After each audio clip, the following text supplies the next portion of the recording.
Allah, malam hari ini kita meyakini bahwa di tempat ini diturunkan berjuta-juta pahala dan berkah dari Allah Subhanahu wa taala. Kenapa?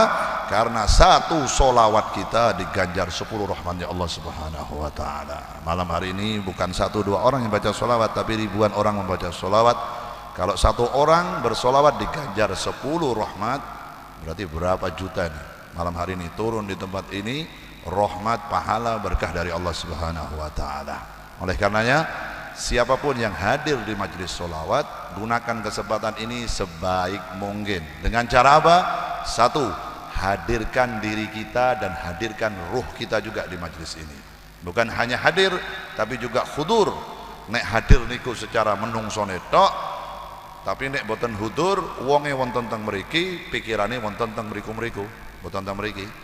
Ya kelingan utange, kelingan masalahe, kelingan bar dipedhot pacare, macam-macam. Ono sing teko majelis selawat iki kadang nangis-nangis tak pikir husuk kelingan Kanjeng Nabi.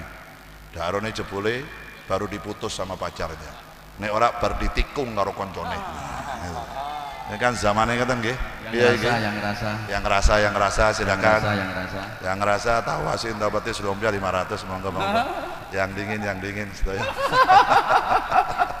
Pengalaman numpak bis ini.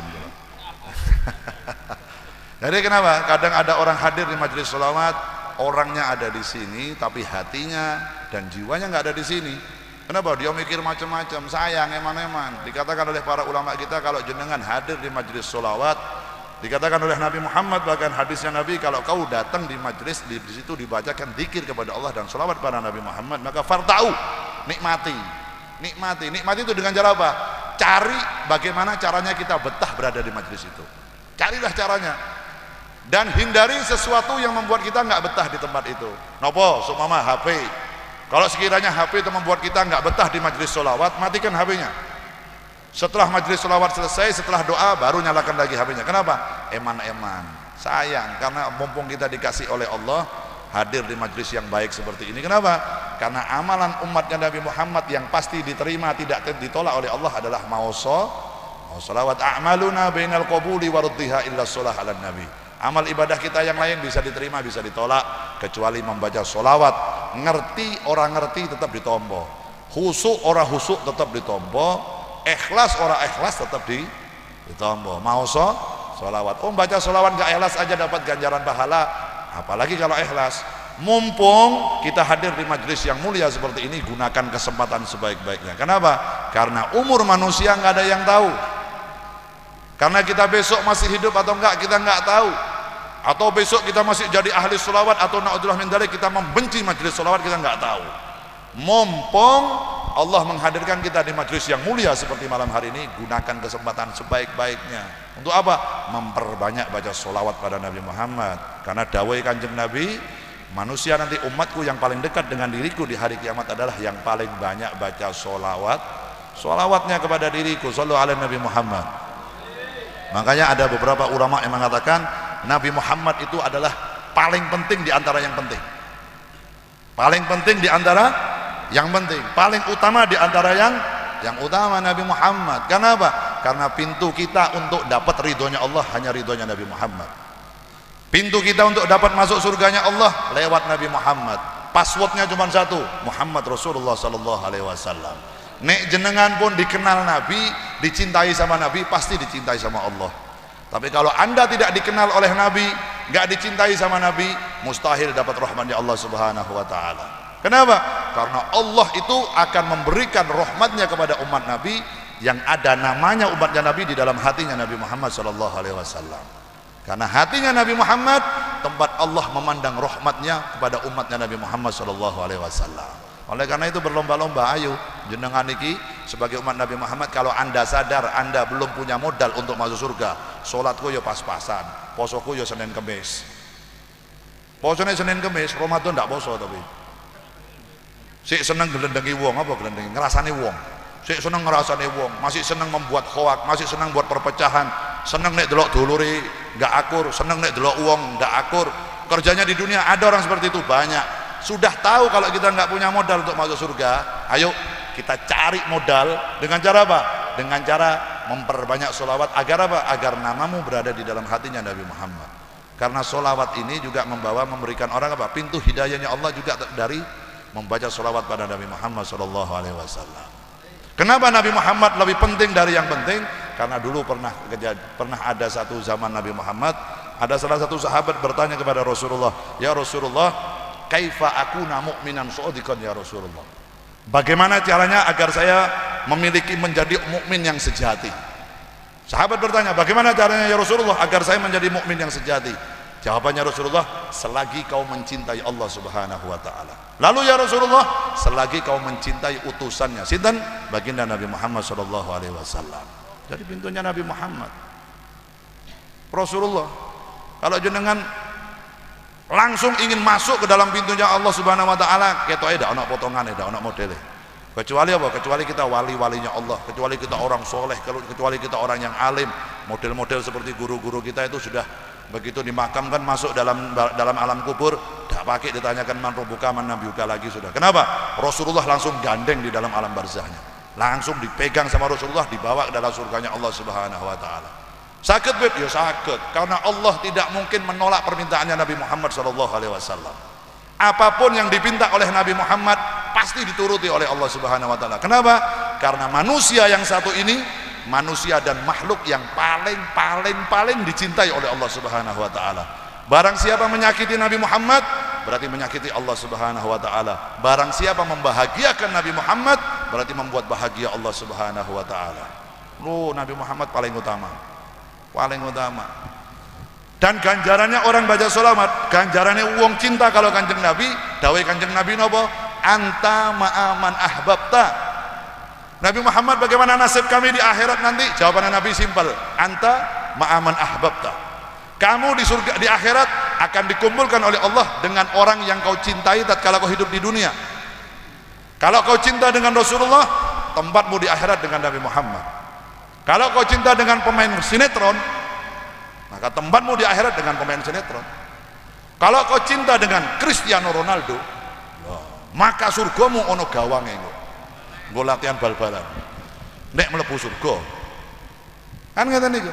Tapi kalau Anda cinta sama Nabi, maka sudah pasti posisimu di dalam surga yang terindahnya Allah Subhanahu wa taala. Tapi orang cinta harus ada bukti, orang cinta harus ada pengorbanannya. Kayak ada orang ono wong siji seneng mbek arek wedok kono siji, ya harus tahu cewek itu warna kesukaannya apa, tanggal lahirnya berapa, bulannya bulan apa kelahirannya, makanan doyanane nopo, sesuatu yang tidak disukai apa, Anda harus tahu supaya apa? Agar lamaranmu diterima oleh si cewek itu tadi. Nggih mboten? Oh, seneng tok karo wong wedok tapi nggak mau berkorban. Mau lebaran puasa nggak belikan baju baru, nggak ngajak mangan bakso. Nggak belikan apa sesuatu yang dia suka. Oh, cewek yang saya sukai kudungnya senangnya warna putih, belikan kudung warna putih, maka dia akan bahagia. Kalau dia bahagia dengan pemberianmu, maka dia akan memberikan cintanya kepada dirimu. Begitu juga dengan Nabi. Anda harus tahu tanggal berapa Nabi dilahirkan, bulan apa, siapa nama ayahnya, siapa ibunya, apa sunnah-sunnahnya Nabi, bagaimana cara Nabi mandi, bagaimana cara Nabi makan, bagaimana cara Nabi minum, bagaimana Nabi Muhammad dengan tetangganya, bagaimana Nabi Muhammad dengan sahabatnya, bagaimana cara dagangnya Nabi. Anda harus tahu kalau cinta Nabi. Supaya apa? Supaya anta ma'aman ahbabta, supaya Anda nanti duduk dengan orang yang kau cintai di akhirat. Ngomong cinta sama Nabi tapi sunnah Nabi nggak kenal babar blas. Ojo maneh ngelakoni, eruh wae ndak eruh. Nggak ngerti sama sunnahnya Nabi. Oh, saya cinta Nabi, saya ingin duduk di surga dengan Nabi, tapi nggak kenal dengan Rasulullah. Cintamu cinta palsu. Majelis sholawat kita niki diantaranya membuat kita dijadikan oleh guru-guru kita, para kiai kita, para habib kita, tujuannya apa? Mendekatkan umat ini dengan Nabi Muhammad. Ya mungkin kalau ada majelis model seperti ini malam hari ini, bisa jadi kita lagi bermaksiat kepada Allah.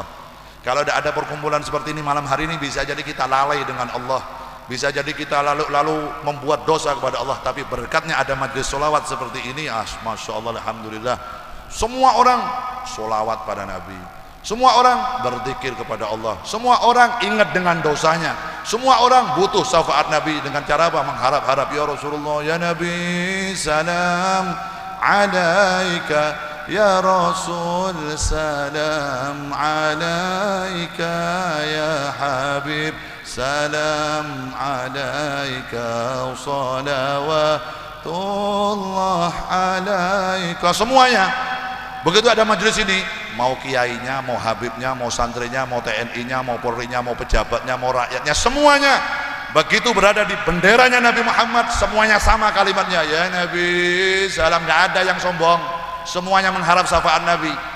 Setinggi apapun jabatanmu, sebanyak apapun hartamu, sehebat apapun kamu di dunia, tetap butuh syafaat Rasulullah SAW. Tidak ada satupun manusia yang tidak butuh syafaat Nabi Muhammad. Semuanya, mulai dari presiden sampai rakyat, semuanya butuh syafaat Nabi. Coba nek ana wong sing sombong, oh saya sudah sholat tiap hari, saya ibadahnya banyak, saya tidak butuh syafaat Nabi, insyaallah cukup modal untuk masuk surga. Ngapusi, tidak iso. Nek di total Anda dosanya dari kecil, dari mulai akil balik sampai mati, di total dosane be ibadahnya di total, tambahkan banyak dosanya, pahalanya hangus semua. Untung kita dijadikan kuntum khairun ummatin ukhrijat linnas. Untung kita dijadikan umat yang paling mulia. Sebab sinten? Sebab kita menjadi umatnya Nabi yang paling mulia, baginda Rasulullah sallallahu alaihi wasallam. Nek dawuhe Habib Lutfi, model maulud ngeten niki, mau sholawat kita mengeluarkan biaya jutaan, kita menghabiskan waktu kita mengorbankan tenaga kita. Di antaranya apa? Majelis sholawat ini melahirkan rasa syukur, rasa matur nuwun teng Kanjeng Nabi. Kanjeng Nabi matur nuwun, nek boten sebab jenengan di maulid kita dunya kula boten kenal Gusti Allah. Nek boten sebab Kanjeng Nabi boten di maulid kita dunya, saya nggak kenal halal dan haram.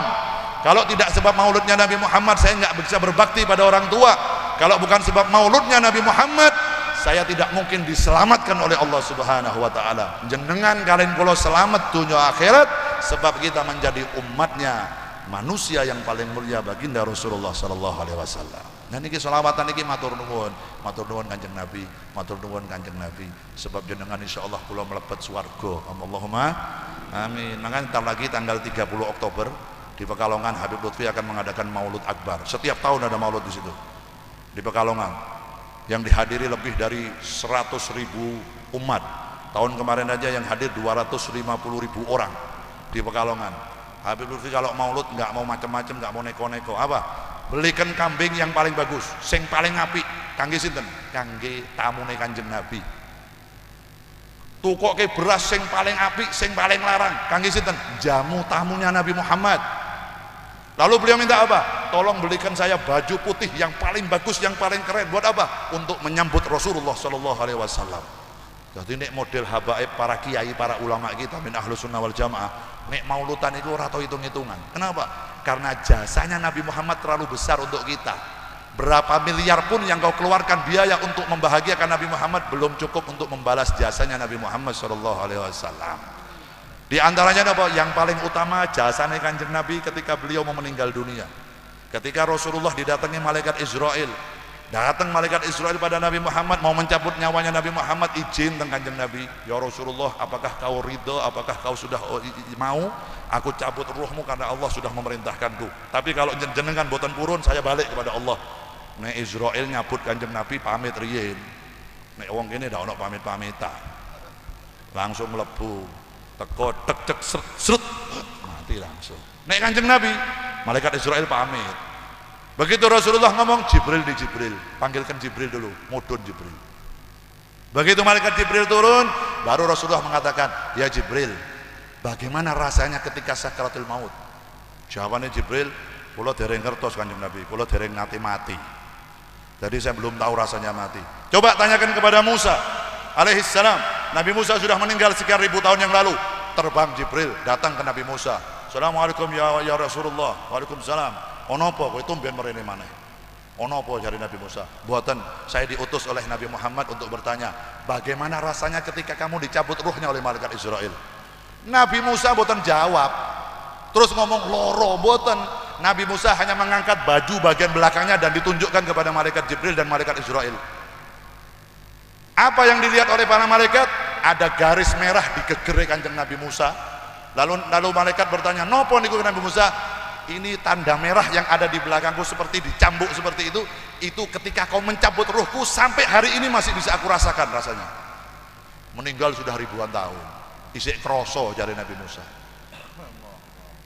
Lalu malaikat Jibril dan Israel turun ke dunia lagi ngadep Kanjeng Nabi. Kanjeng Nabi kula pun kepanggih Nabi Musa, diceritakan kejadian yang bertemu dengan Nabi Musa. Oh ngono rasane, ya wis nek ngono aku siap meninggal dunia, kata Nabi Muhammad. Saya siap menghadap kepada Allah karena saya sudah rindu bertemu dengan Allah. Tapi tolong sampaikan satu permintaan kepada Allah sebelum saya dicabut ruhnya. Napa Kanjeng Nabi? Jibril kowe ngadep nang Gusti Allah. Nggih. Napa sing jenengan suwun? Mintakan kepada Allah, tolong rasa sakit sakratul maut yang akan menimpa seluruh umatku, tolong berikan semuanya kepada diriku. Jangan sampai umatku merasa ketika sakratul maut mereka rasa kesakitan, mereka rasa takut, mereka rasa begini. Semua rasa sakit yang akan menimpa seluruh umatku berikan kepada Muhammad bin Abdullah saat ini, akan aku tanggung rasa sakitnya.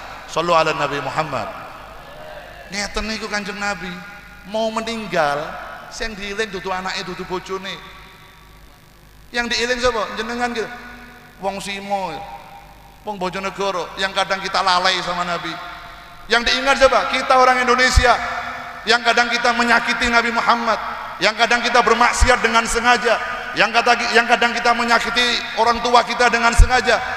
Tetap Nabi Muhammad sudah jatuh cinta terlebih dahulu kepada kita sebelum kita jatuh cinta pada Rasulullah sallallahu alaihi wasallam. Ki balasan jasane Nabi. Jadi kalau ada orang zaman sekarang ngomong, oh itu maulud menghabiskan gitu berlebih-lebihan, itu pengkultusan, itu begini-begini, orang nggak kenal Nabi Muhammad model seperti itu. Orang yang tidak akan pernah berjuang di zaman Nabi Muhammad kalau dia hidup di zaman Nabi. Wong sing model ngono, kalau ada orang berani mengatakan maulud berlebih-lebihan, orang itu kalau hidup di zaman Nabi, insya Allah belum tentu ikut zaman Nabi Muhammad SAW. Kenapa? Nggak gelem payah wong model ngono. Tapi kita alhamdulillah, kita sebelum cinta sama Nabi, sebelum kita lahir ke dunia, sebelum Anda kenal majelis maulud seperti ini, Nabi Muhammad sudah jatuh cinta terlebih dahulu kepada kita. Nabi Muhammad sudah memikirkan kita. Bahkan Nabi Muhammad mengatakan kepada Allah, ya Allah, aku tidak ridho apabila ada satu umatku yang kau masukkan ke dalam nerakamu. Satu umatku yang masuk neraka, aku nggak ridho, semuanya akan saya tarik ke dalam surga. Dawai Kanjeng Nabi, balasan jasane Nabi. Walaupun Nabi nggak pernah minta balasan kepada kita, tapi bahagiakan nabimu yang telah berkorban untuk kita. Minimal jangan kau sakiti Nabi, jangan kau hianati Nabi Muhammad. Dekatkan diri kepada Nabi. Di antaranya apa? Bukan cuma baca sholawat. Anda mencintai negaramu, Anda menjaga kedamaian negaramu, Anda mencintai pemimpinmu, Anda mencintai kiaimu, Anda mencintai gurumu. Termasuk bukti kalau kau mencintai Nabi Muhammad SAW. Kalau ada orang mengatakan cinta Nabi tapi akan merusak negaranya, bohong cintamu pada Nabi Muhammad. Karena Nabi Muhammad yang mengajarkan untuk mencintai tanah airnya. Shallu ala Nabi Muhammad. Nah ngeten niku, niki majelis selawat ngeten. Mangkane niki wonten Pak Wakapolres, wonten Pak Dandim, ono kiyaine, ono Gus karo pejabat sisan. Niki Gus merangkap pejabat. Ono HBP, ono UKP komplit. Ini buktinya apa? Buktinya bahwa kita semua bersama-sama berdoa pada Allah lewat Nabi Muhammad untuk menjaga negara kesatuan Republik Indonesia damai, aman, tentram, makmur, sentosa. Allahumma amin ya rabbal alamin. Makanya besarkan majelis sholawat di mana-mana. Gede ke majelis sholawat di Jawa Timur, di Jawa Tengah, Jawa Barat, seluruh Indonesia. Besarkan majelis sholawat agar apa? Agar Indonesia terbebas dari bala dan bencana. Allahumma amin ya rabbal alamin.